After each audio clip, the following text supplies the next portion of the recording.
Hi, this is Kristi Sullivan. Thank you so much for watching the Sullivan Financial Planning video blog.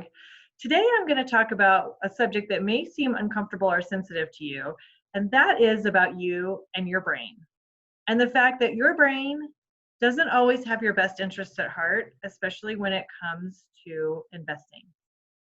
Now, a concept that I have been introduced to in a couple of different ways just recently, and believe me, I do a lot of reading about the brain. I think it's really interesting how our brain operates and how much we don't know about how it operates and how much we're learning all the time. So I'm always reading about how the brain responds to trauma, and it sounds pretty depressing, but how the brain goes about making decisions. And especially, I'm very interested in that in terms of how my clients are thinking about their investments.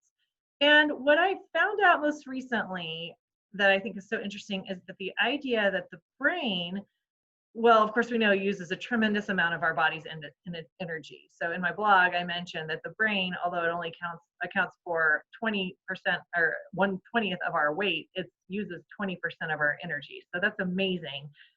But the other thing is the brain really does not like to change its mind.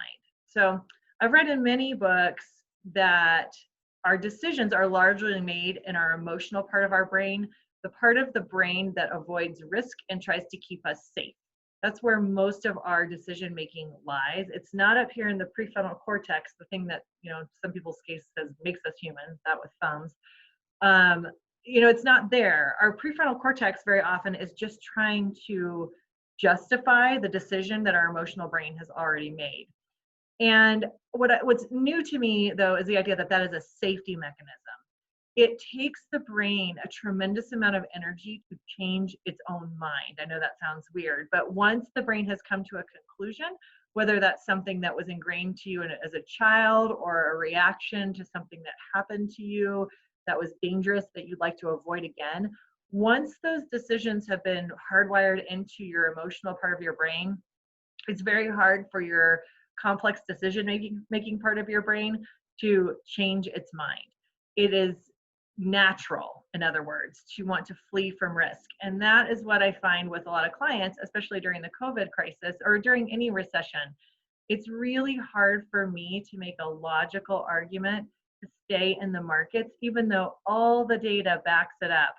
Clients still would like me to wave some kind of magic wand and make it okay for them to get out of the markets when they're bad and get back in when they know they're good. There's no studies that say that this ever works, so I can't ever give that advice. And it's hard because your brain is really trying to protect you. It's trying to protect you from pain, from risk, and from loss. And being told to stay in investments when they're going down is really, really contra to what the large part of your brain wants to do. So this is also why it's so very hard to win a political argument or an argument about deep held beliefs like religion or things like that with another person who's entrenched in their own beliefs. It's just really physically hard for your brain to make that switch. It's also hard for the brain to build new habits, which is why you might feel let down when you don't exercise as much as you had wanted to in your New Year's resolutions or floss your teeth every night. It takes the brain a lot of energy to form those habits, but don't give up on your brain. It is there for your well-being and you can control it. It just takes practice. I hope this was interesting to you. I could go on and on as I sort of have today. Thanks, and I hope you enjoy your day.